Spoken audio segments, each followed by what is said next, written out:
Welcome to Pocahontas Middle School. My name is Mr. Crump, and this is my 6th grade social studies class. And today, we will be talking about the world's most famous breakup letter, the Declaration of Independence. Now, guys, you should have your Declaration of Independence notes out. And as we've been talking about the whole reason for the American Revolution up to this point, we wanted to focus in on what we believe is the most important part of the revolution, at least in my eyes. And that is the Declaration of Independence. Now, this entire week we've been talking about how the Declaration of Independence was basically a breakup letter written by the Patriots to who? Who did they write this Declaration of Independence to? Who did they write the breakup letter to, Brody? To Great Britain and the King. We saw in the video the other day that we've reached a point in this relationship where it's nothing the King can do, it's nothing Great Britain can do to repair the relationship. We saw the music video, Too Late to Apologize. Well, it's too late for the King, it's too late for Great Britain to apologize to the colonists. They are ready to be out on their own. And, you know, I told you guys the other day that, you know, I found something in my class a couple years ago that sort of inspired this lesson. You know, when we talk about the whole idea of a breakup letter, for those of you who have been in your little middle school relationships and you've had to break up with friends that you had, if you were to write a breakup letter, what would you include in that breakup letter? What would go in a traditional breakup letter? When you're saying, hey, it's over, we can't be friends anymore, what would you put inside that breakup letter, Alexa?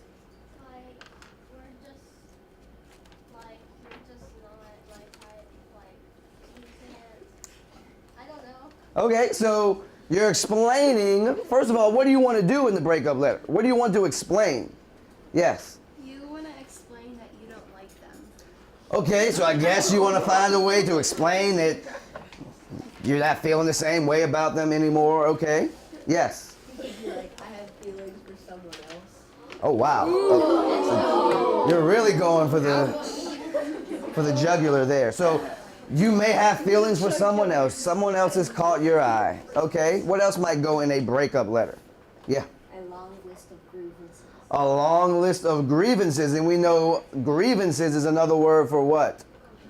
Complaints. So a list of complaints. The reasons why you feel like it's necessary for you guys to break up. Madhav. Saying that you're not old enough to date? You're not old enough to date. Okay. Well, maybe. Fair enough. It's all good. You're straight up saying goodbye. If the breakup letter is only goodbye, that's all you're writing in the breakup letter, just goodbye? What else would you put in there? Alex. A declaration for your independence on this relationship. So you're basically telling this other person, this significant other, that you want to be on your own, that the relationship is over. Now, funny thing about that is someone inadvertently left a breakup letter in my room a couple of years ago, and it reminded me of the Declaration of Independence. It included some of the things that you guys just mentioned when I asked you, well, what would you include in a breakup letter? Now, maybe you guys would send a breakup text or like a Snapchat saying it's over to your significant other now, but you know, back in the day, they actually hand wrote things on paper, you know, on an actual piece of paper. Now, I've been really considering whether or not I should read this letter out loud to the entire class. I mean, I would not want to embarrass anybody. I would not want to expose anybody. But it just so happens that this letter was written anonymously. So whoever wrote this letter, I don't know who it is. I don't know who it was to. You know, my classes a few years ago, we went on an investigation trying to figure out who wrote this letter. We tested handwriting, we did fingerprints, we did everything to figure out who wrote this letter, and we never could. But this letter inspired me to teach this lesson about the Declaration of Independence. Yes? Are you sure you didn't just write that letter as like a thing to use in your lesson? Am I sure I didn't just write this letter? I'm positive I didn't just write this letter. I mean, this thing is barely holding together. Now, This look like my handwriting, huh? No. So I've been trying to figure out who wrote this letter, and based on the handwriting and the fact that I can read it, I'm under the impression it was probably written by a girl. No offense, gentlemen, but the fact that I can actually read it leads me to believe that it was probably a girl. Some of the language that was used in this letter leads me to believe it was a girl as well. So, much like the Declaration of Independence, this letter right here was basically saying to whomever it was written to that this relationship is over. Who wants to hear what's in this letter? Anybody want to know what's in this letter? I don't know if other classes have filled you in, but good one. Now, I want you to think of similarities between this letter and what we've talked about as far as the Declaration of Independence. Because I don't know if teaching the Declaration of Independence inspired the author of this letter to write a breakup letter or not. But as I said before, this has inspired me to talk to you guys about the most famous breakup letter in the history of the world, that being the Declaration of Independence. So the letter starts off like this. It says, "I'm not sure how to start this letter, but we need to talk. I've been thinking about us a lot lately. Things used to be so great. It was like we were made for each other. I mean, everyone said it was perfect. I really thought we were going to be together forever, but then things changed. I feel like you took me for granted. You stopped texting me and got jealous when I hung out with my friends. You never asked me how I was doing or how I felt." So you can tell this was written by a middle schooler. "I've been thinking about this for a while. I think it's time we broke up. This is just not going to work. I'm over it. I need some time by myself and to see what it's like to be on my own. I'm sorry. Things just didn't work out, but you are the one to blame." And they definitely put emphasis on you with a whole different ink color there. "Us is over. ... So, not sure who this was written to, not sure if they ever received this or whether this was just a rough draft. They were just brainstorming some things. But it would be really unfortunate for someone to be, broken up with through this letter. And we saw how the king reacted in the video when he was reading this letter. Sometimes breaking up, you feel like, you're going to be stronger, better than ever when this relationship is over. And then there are times when the other party is going, "Hey, you'll never be the same without me." And that's kind of how King George is feeling right now. He's telling the colonists, he's telling the patriots, "You'll never be the same without me. I made you. Look at what I gave you, and you want to be ungrateful?"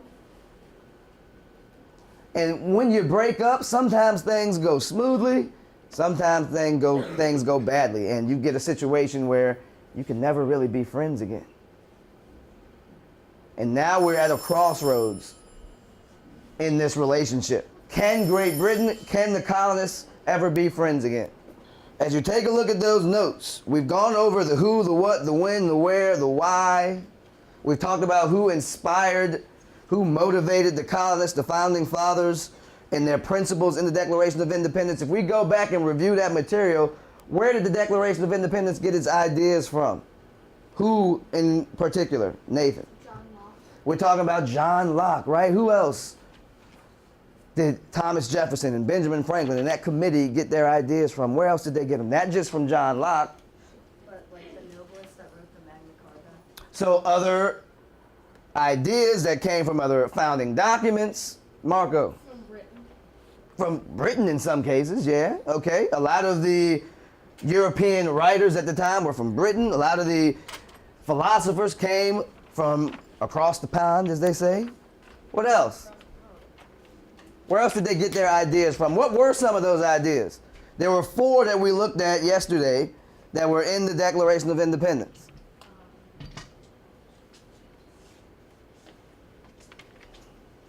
There were 4 ideas in the Declaration of Independence. Lauren. Natural rights. We got natural rights, and those are what? What are the natural rights that are within the Declaration of Independence? Reuben. What are some of those natural rights? Life, liberty, the pursuit of happiness. They borrowed that phrase from John Locke when he said life, liberty, and, anybody know? Life, liberty, and property, okay? And these natural rights are also called what? Unalienable rights. And can those rights be taken away? No. By the government or by the king? No. Absolutely not. What else? What other principles are within the Declaration of Independence? Madav. Social contract. It's a social contract. And can you explain to us what that social contract is? This comes from John Locke as well. So that the people establish the government. Okay, so the people establish the government to do what? What is the job of the government? What is the role of the government? To protect the unalienable rights, to make sure that we have safety, that we have order in our society. And we give up a little bit in order to get that protection. All right? Any other principles? There's 2 more that we talked about. So we got natural rights, we got the social contract. There are 2 more that we discussed yesterday. Kinsey. Consent and government. Consent of the governed, right? We talked about this in our civics module that you guys were quizzed on last week. And what does consent of the governed mean? Consent is another word for what? Permission, right? And what are we giving permission for? What are we giving permission to the government to do? Like the power, like how the government can derive its power from the people. So they can only get the power to do something if the people give it permission. Right. So we, the people, are the ones who give the government its powers. You're not born into power like the king was in Great Britain. The government gets its powers from the citizens. We must consent to being governed by this government.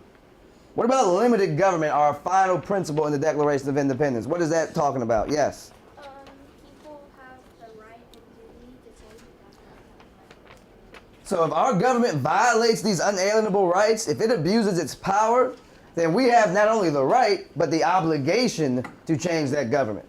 And in this case, how did we change the government in the colonies? We started a what? We started a war, we started a revolution. That's one way to do it, violently. Or we do it through peaceful, what? What do we do if we want to change the government? If we want a new governor, or we want a new president, we do what? Well, we could protest, sure, but that's not going to change anything. They could just ignore the protest. So if we want to change the government peacefully and not have to go to war to do it, we do what? You vote them out of office. So on election day, we change the government if we feel like it's not doing the job that we want them to do. So we've had a revolution already, and we've only had one. If you look around the world, there have been revolutions all over the world. France had multiple revolutions. We got revolutions in countries today. But there's something about these documents that we've discussed that have kept America from going into another revolution, from wanting to change the government violently as we did during this time period.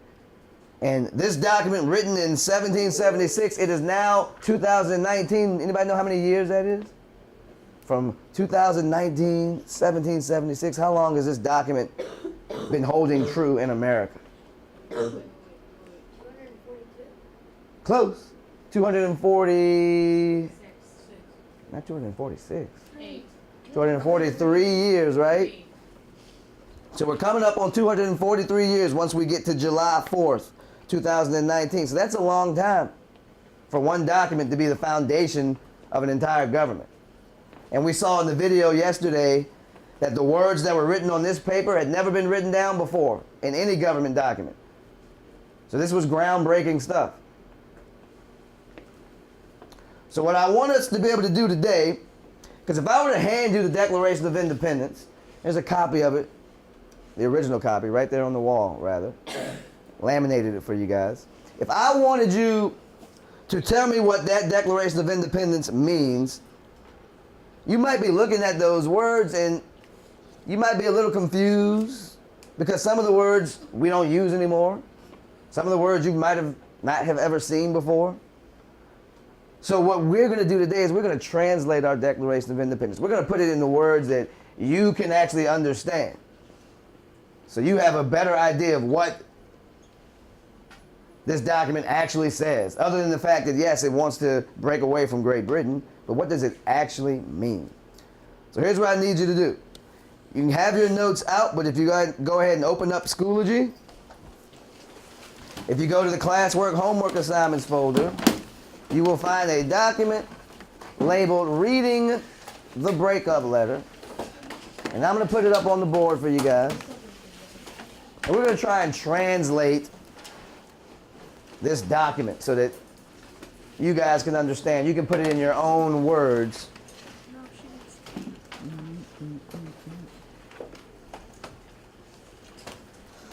So if you go to the classwork homework assignments folder, everybody open up the document that says Reading the Breakup Letter. What you're going to do is you're going to read the short excerpts from the Declaration of Independence below and answer the questions that go along with them while paraphrasing each section of the Declaration of Independence in your own words. I've even given you hints. You're going to use the words and phrases in parentheses to help you sort of understand the context or meaning of some of the words that are within each section. So let's all take a look at that first one. And these are all famous quotes from the Declaration. It says, when in the course of human events it becomes necessary for one people to dissolve, which means break away, that's a science term, the political bands which have connected them with another, and to assume among the powers of the earth, in this case we're talking about the other nations out there, the separate and equal station, station just means place, to which the laws of nature and of nature's God entitle them. Entitle basically means given. So you've got to answer question one. According to the paragraph, why are they writing this document? Why is this Declaration of Independence being written based on what's in that first section? Go ahead and share your thoughts. What'd you come up with?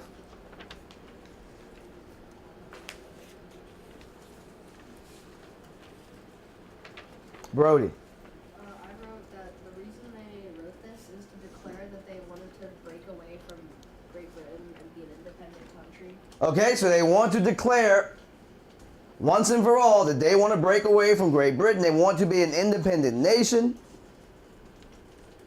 Anybody want to add to that?